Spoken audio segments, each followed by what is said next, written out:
Kesal karena upah belum dibayar, 3 buruh bangunan mengasak barang-barang elektronik milik mandornya. 1 dari 3 tersangka akhirnya berhasil ditangkap unit reskrim Polsek Denpasar Barat. Tersangka Nilis Horo asal NTT merupakan pekerja yang mengerjakan proyek di Klungkung di bawah pengawasan mandor sekaligus korban Uswadi.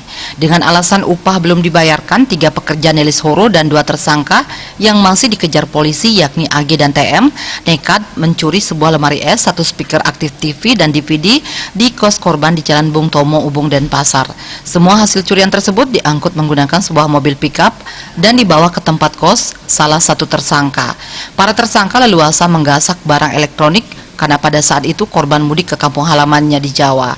Tersangka berhasil diciduk di kosnya Jalan Bung Tomo, Ubung, Denpasar oleh unit reskrim Polsek Denpasar Barat.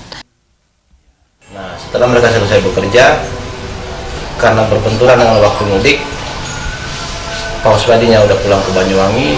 Menurut pengakuan korban dan itu juga dibenarkan oleh menurut pengakuan tersangka dan dibenarkan juga oleh korban, Pak Uswadinya ini belum sempat untuk membayarkan sisa pembayaran dari pekerjaan mereka, sehingga kesepakatan ketiga pelaku ini mendatangi kos-kosan Pak Uswadi dengan menggunakan mobil pickup, menyewa mobil pickup dan langsung menuju ke rumah kos-kosan Pak Uswadi. Di sana mereka membuka pintu dan mengambil barang-barang seperti yang ada tertera di sini. Korban dan tersangka sejatinya sudah cukup lama kenal dan kos berdekatan di wilayah Bung Tomo dengan jarak 100 meter. Akibat perbuatannya, para tersangka dijerat dengan pasal 363 KUHP dengan maksimal hukuman 7 tahun penjara. Sementara 2 tersangka lainnya masih melarikan diri. Riase dan Angga, Bali TV.